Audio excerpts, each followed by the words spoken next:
Panoorin po natin yung video at ipapaliwanag po natin ng bahagya ang kung ano sa tingin ko ang nangyari dyan. Kasi ito, tingnan nyo. Kasi may nagkwento sa akin na taga Davao. May nagkwento sa akin. Ito. Panoorin natin itong saan na yun? Nasaan na yun? Ito. Yan. Kita nyo, ayan. Ha? Ayan, Oh. Oh. Aambangan, Naku. Naku. Shh.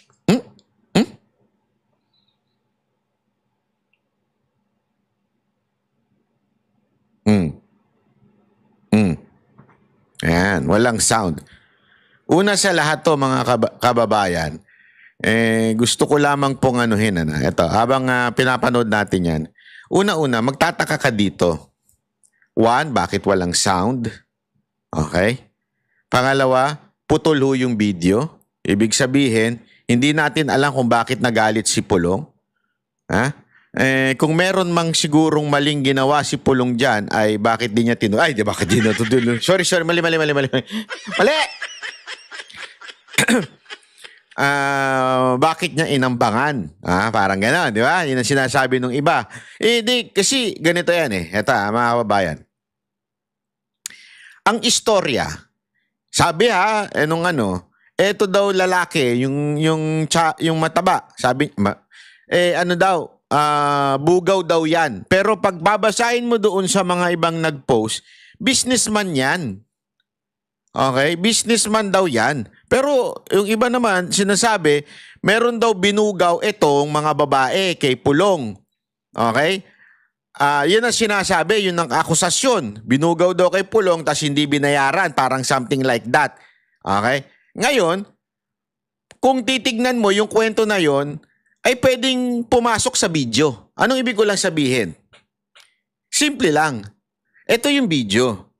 Kung sino man yung lintik na direktor nito, hahanap yan ng kwento na mukhang kapanipaniwala o di kaya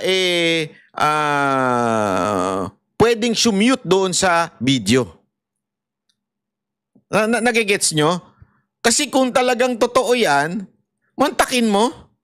Ikaw halimbawa lang, ikaw kongresista ka. Tapos, kilala ka.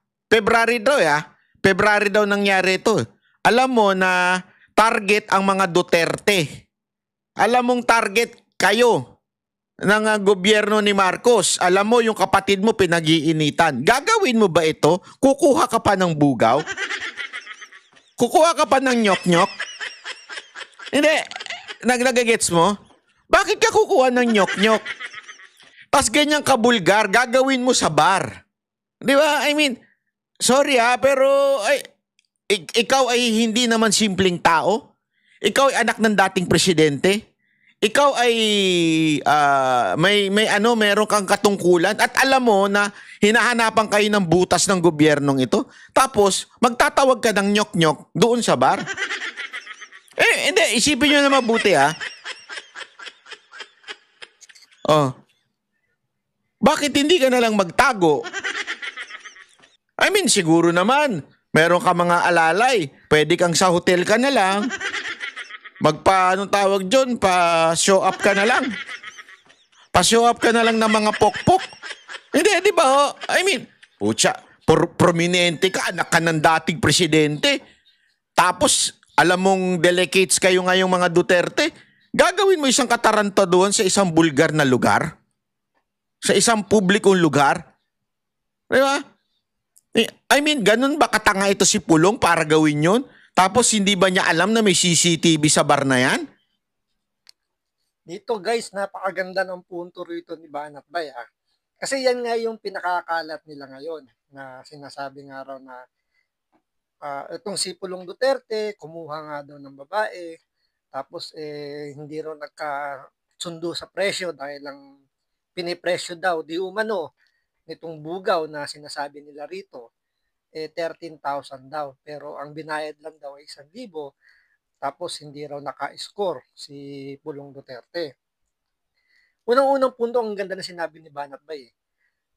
Sa mga post, sinasabi nila businessman daw yung ano, yung matabang lalaki na sinasabi bugaw daw. Wala pa naman tayong nakukuhang impormasyon na kung ano ba talaga yung katauhan ng lalaki na yun kasi nga wala pang nilalabas na details yung DOJ. Ba nakakapagtaka isa pa yun, bakit DOJ ang nagsampa kaagad ng kaso? 'Di ba dapat may police blotter muna yan, may mga dadaan pa ng presinto, pero bakit DOJ at February pa nangyari, ngayon lang lumabas May. Ngayon, balik tayo sa punto na sinasabi nga daw na bugaw. Sa Davao po nangyari yan. So, alam ni Pulong Duterte, yung Davao, lahat ng establishment required magkaroon ng CCTV. Bakit diyan siya gagawa ng skandalo, ng eksena, na alam niya na kilala siya diyan, mapipicturean siya, mabibidyoan siya. Kaya ang ganda ng punto ni Banat Bay na kilala ka, bakit diyan ka gagawa ng katarantaduhan? Eh pwede ka namang kumuha ng VIP area diyan sa loob ng bar na yan para hindi ka makita. At bakit ikaw mismo yung makikipag-transact?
Di ba? Pero kasi alam ko yung ano meron nagkwento sa akin ng totoong kwento na nangyari. Diyan. Ang totoong kwento daw sa akin ito'y kinuwento sa akin po ng isang kakilala na sabi nga niya nandun siya nung mga time na yon. Ang kwento daw sa akin yan, meron daw inilalapit na mga babae sa kanya at pinaupo. Siyempre, bilang isang public figure, hindi mo naman pwedeng sungitan. No? Sige, okay lang, inom-inom tayo. Wala naman masamang uminom. Di ba? Mupo yung mga babae, tapos pinainom daw. Sige, order kayo nung gusto nyo. Kasi public official ka ano ka public person ka. Alam naman magsungit ka. Sige, inom-inom kayo, ganyan. Tapos, parang after daw, pag tagal-tagal, biglang siningil si Pulong. Parang something like that. Parang pinilit na, hindi, ano yan, mga PR yan, mga ano yan. Tapos, pinainom mo yan, so singiling kita, ganon. Noong una, hindi daw pinapansin. Yun ang kwento sa akin. Hindi daw pinapansin ni Pulong, parang, sino ka ba? Akala ko, hindi, di ba? Parang may isip mo, may mga fans lang yan. Hindi naman fans, parang mga supporter yan, na mga Duterte, pinuupo nyo dyan. Siyempre, as a public figure, hanggang, inaabuso na. Yung parabagang inuutos-utusan na yung babae na gumawa ng something na parang doon na inis daw, di umano. Si Pulong na parang inaabuso mo yung babae? Na tipong parang sa kanya, parang pinipilit mo yung mga babae na gumawa ng hindi maganda at alam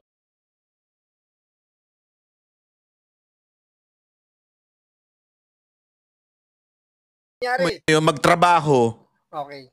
parang ayaw daw nung babae pero pinipilit daw. Di umano ha. Yun ang kwento. Alleged po yun ha. So doon na inis daw si Pulong na parang sandali, pang-aabuso yan sa kababaihan. Kaya niya in-approach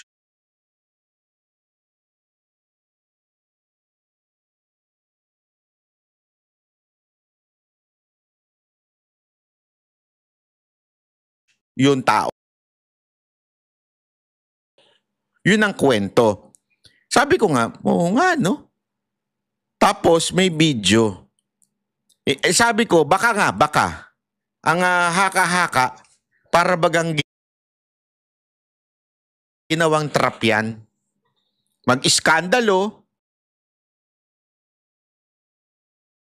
Tapos alam nilang mainitin ang ulo ni Pulong pagdating sa mga inaapi, lalo na yung mga kababaihan na. Kasi tandaan ninyo, ang asawa po nito matindi ho.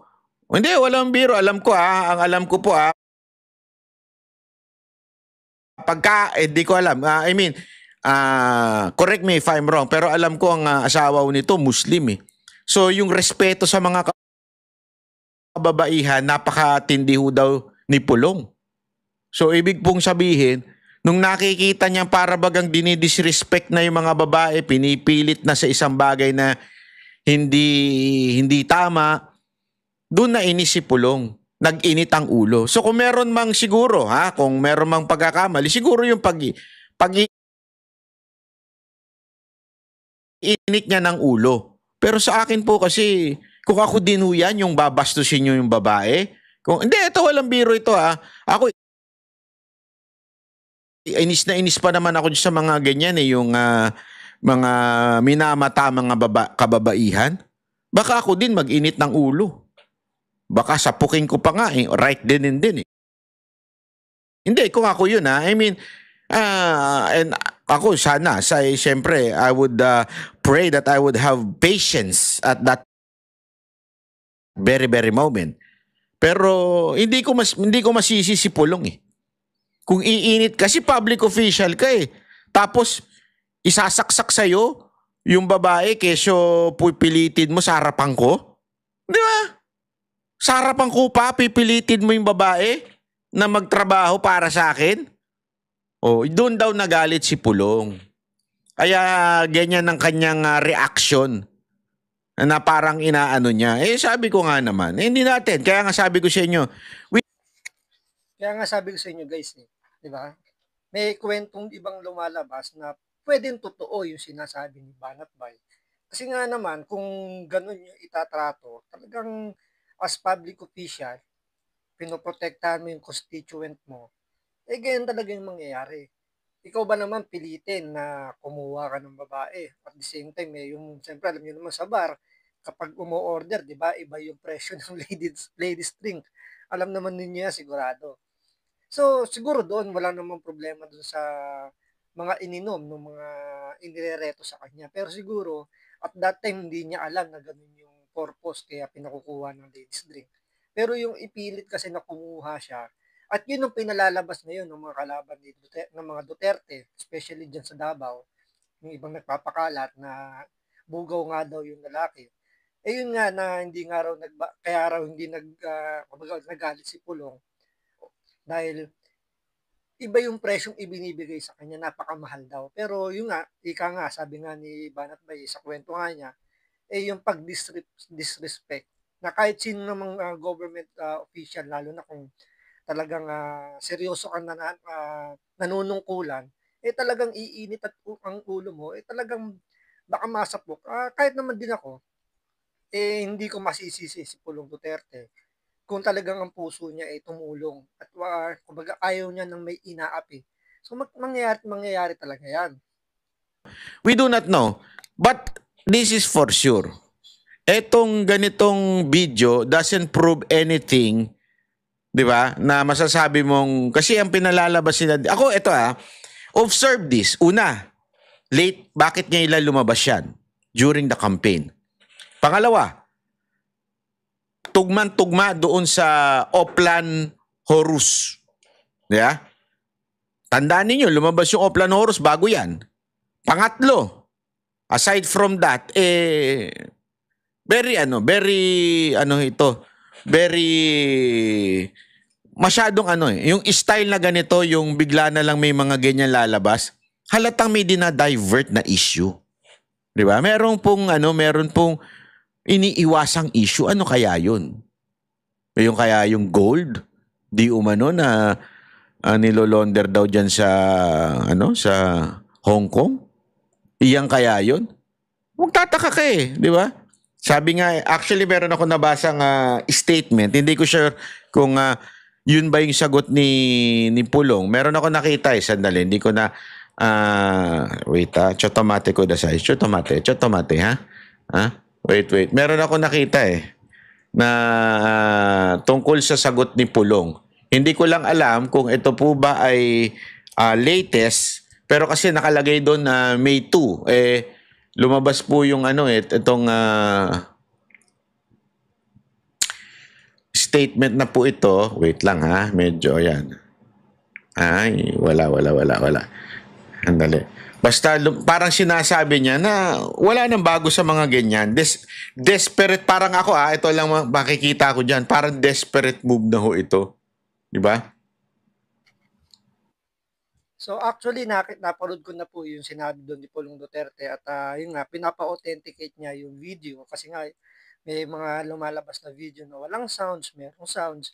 The same time yung timing nga. So inaano niya na sa mga abogado niya kung anong dapat gawin. At the same time nagsalita rin siya tungkol sa mga constituent niya doon sa Davao na sinasabi nga niya kung naniniwala kayo doon sa mga kumakalat na issue ngayon tungkol din nga sa video dun sa bar na di umano yung pananakit daw ni Pulong Duterte, wag siyang iboto.